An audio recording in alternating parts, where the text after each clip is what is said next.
330여 명에 달하는 대한민국 국민들이 갇혀있는 구치소의 환경도 굉장히 열악하다고 합니다.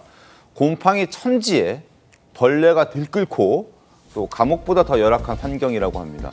곰팡이로 뒤덮인 환기구, 곰팡이가 핀 샤워실, 뜨거운 물 당연히 안 나오고요. 찬물로 근근히 샤워하고 천장 누수, 고장난 변기, 변기도 제대로 작동되지 않는다. 항상 물은 새고 있고 변기는 작동되지 않아서 온갖 악취들이 풍기겠죠. 저기에 있습니다. 지금 330명이. 맞습니다. 지금 체포된 사실은 한국인들이 무슨 마약 사범이 아니잖아요. 네. 거의 지금 받고 있는 대우를 보면 제가 생각할 때는 마약을 밀반입한 거의 그 정도 수준의 범죄자를 다루는 것이 아닌가라는 생각이 듭니다. 네. 또 지금 이제 구금된 한국인들이 현재 조사를 받고 있는 것이지 확정된 어떤 판결을 받은 사람들도 아닌데 얼굴이 그대로 드러나고 몸이 보이는 이런 영상을 ICU 공식 홈페이지에 2분가량의 영상을 올렸다는 것. 저는 이런 부분들이 이 미국 당국에서 우리 한국이라는 대한민국이라는 나라를 어떻게 생각하는 것인가라는 생각이 들고요. 너무 안타까운 마음입니다.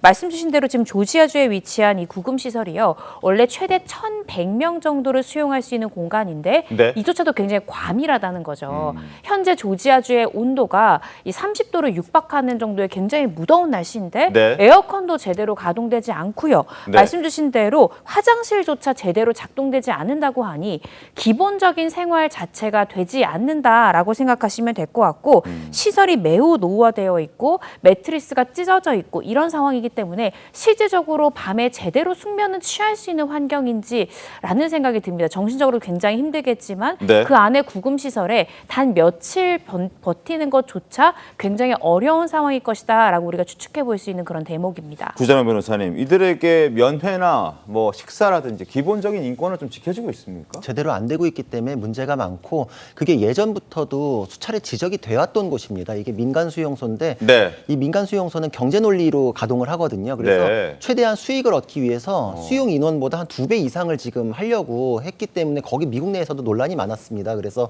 음식에 대해서도 유통기한이 대부분 지난 음식을 지금 갖다가 배급을 하고 있다. 네. 그래서 그 안에 수용돼 있던 사람이 나와서 폭로를 했었거든요.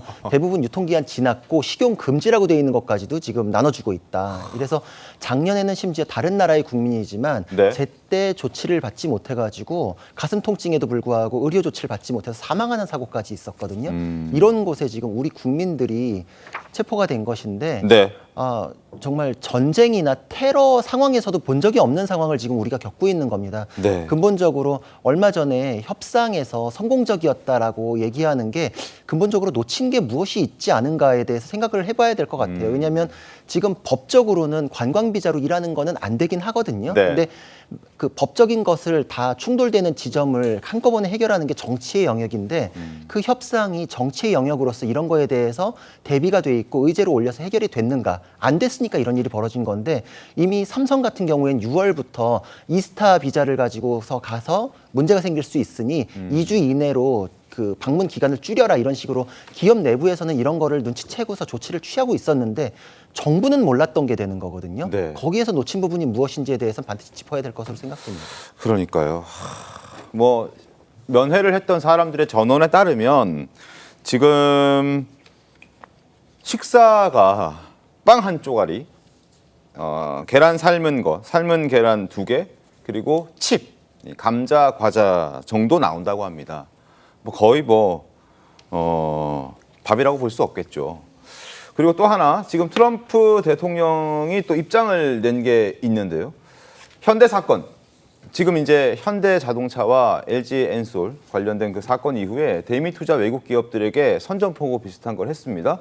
미국의 이민법을 존중하길 바란다. 무슨 얘기인지. 자, 어떻게 좀 보셨습니까, 정호상 논설위원님? 예, 이런 문제들 같은 경우에 이제 네. 한미 관계가 밀접하고 아까 말씀드린 것처럼 변화되기 이전의 미국이라면 네. 외교 채널을 통해서 미리 얘기를 해줍니다. 지금 당신들이 일하고 있는 근로자들의 비자 문제가 지금 관광 비자로 일하는 건 나중에 문제가 될 수 있다. 그렇기 때문에 빨리 이 사람들이 정식 취업 비자를 받고 일을 할 수 있도록 사전에 조치를 하든지 아니면은 귀국을 시켜서 이런 법적인 문제를 사전에 좀 없애달라라고 네. 귀뜸을 해주는 게 외교 당국의 역할이고 외교의 역할입니다. 네. 그런데 이번에 우리나라 대한민국 정부는 미국으로부터 그런 귀뜸을 듣지도 못했고 어떻게 보면 그렇게 들을 능력이 없었던 거죠. 그리고 미국은 지금까지 해왔던 것처럼 그런 거를 알려주지를 않은 겁니다. 네. 그렇기 때문에 결국 기업들이 준비를 못한 것도 있지만 네. 정부가 외교 채널을 통해서 할 수 있는 일을 사전에 못한 거고 미국은 그걸 안 알려준 거고 이러한 것들이 복합적으로 작용해서 발생을 한 것인데 저는 좀 그런 생각을 해봤습니다. 만약에 저런 일이 네.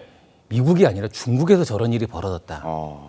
저는 이번 전승절 행사를 보면서 네. 결국 그 중국의 전승절 행사에 저렇게 세계적 관심이 모아지는 거는 변화된 미국의 어떤 그 앞으로의 향로가 어떻게 될 것인가에 대한 사람들의 관심이 많아지는데 미국에서 저런 일들이 발생했다라는 것, 중국과 점점 비교되는 일들이 누적이 된다면 국내에서 미국에 대한 인식, 중국에 대한 인식이 네. 아마 우리가 생각했던 것보다 더 빠른 속도로 바뀌게 되면 아마 우리가 상상했던 것 이상의 큰 외교적 변화가 발생할 가능성도 배제할 수 없다는 걸 미국 정부가 좀 정확하게 인식을 했으면 좋겠습니다.